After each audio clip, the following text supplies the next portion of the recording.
अरबी समुद्रात कमी दाबाचं क्षेत्र निर्माण झालेलं आहे। शक्ती नावाचे चक्रीवादळ तयार झालंय आणि या चक्रीवादळाचा कोकण किनारपट्टीला धोका नसला तरी रायगड, रत्नागिरी, पालघर आणि सिंधुदुर्ग या किनारी जिल्ह्यांसाठी अलर्ट जारी करण्यात आला आहे। त्या पार्श्वभूमीवर मच्छीमारांना आणि किनारपट्टीवरील नागरिकांना सतर्क राहण्याच्या सूचना देण्यात आल्या।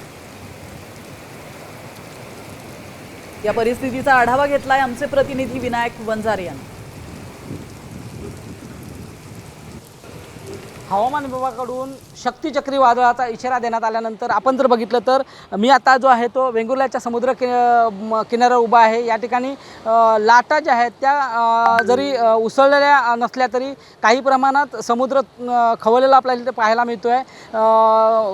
चक्रीवादळाच्या पार्श्वभूमीवर सिंधुदुर्गामध्ये 2 नंबरचा जो बावटा आहे तो देण्यात आला आहे। एकूणच जर बघितलं तर या ठिकाणी लाटांचा जो मारा आहे तो काही प्रमाणात कमी असला तरी कमी दाबाचा पट्टा आहे तो अरबी समुद्रात निर्माण झाला, त्यामुळे ताशी 60 ते 65 किलोमीटर वेगाने वारे वाहण्याची शक्यता व मुसळधार पावसाचा इशारा देखील देण्यात आला आहे।